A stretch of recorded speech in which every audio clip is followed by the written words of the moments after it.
Binalikan ng mga otoridad ang sinalakay na sex den sa Santa Cruz, Laguna na gumagamit umano ng mga menor de edad para sa illegal nitong gawain. Kinasuhan ng 7 na aresto doon at nakatutok doon live si John Consulta. John?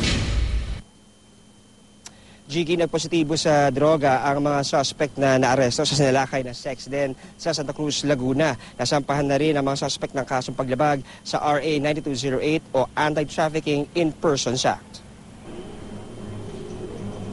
Positibo sa droga ang ilan sa mga nahuli sa sinalakay na sex den sa Santa Cruz, Laguna base sa resulta ng eksaminasyon ng Laguna Police Crime Laboratory. Kaya posibleng na-expose rin daw sa droga ang mga batang nire-recruit sa evacuation centers na dinadala sa sex den. Aggravating po talaga yon kung gumagawa na sila ng trafficking in person and at the same time they violate the Republic Act 9165. Dangerous Drug Act. Kanina, binalikan ng mga otoridad ang sex den. Pagpasok pa lang, tumambad na ang mahigit 50 bote ng alak sa sala, sangkaterbang kondom at lubricant sa mga kwarto. May nakita ring listahan ng mga tao at cellphone number, kaya aalamin daw kung naging parokyano o may kaugnayan sa sex den ang mga ito.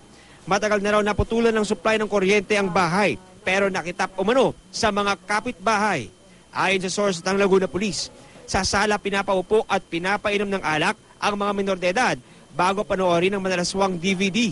Lumalabas na sila ay inimbitahan na sinasabi na meron daw may birthday at inimbitahan sila ng mga suspect at gano'n na kung ano yung ay iba pala ang nangyayari sa loob ng bahay. Karamihan sa mga bata nirecruit sa 4 na evacuation centers sa Santa Cruz, Laguna na naapektuhan ng baha. Kaya naman ang mga magulang dito naghigpit na raw sa pagbantay sa mga anak. Kailangan pong higpitan. Nag-aaral po yan. Opo. Pagkagaling po ba ng eskwela? Hatid sundo po. Hatid sundo. Sinampahan na ng kasong anti-human trafficking at child abuse ang 6 na naaresto kahapon. Habang buhay na pagkakabilanggo naman ang maaaring maipataw na parusa kung mapatunayang nagkasala sa ilalim ng nasabing batas. Mariin pa rin itinatanggi ng mga suspect ang mga parata. Inosente po talaga ako. 100% inosente po talaga ako. Eh, paglalabo ko pa rin kayo kasi ayoko pumakulong.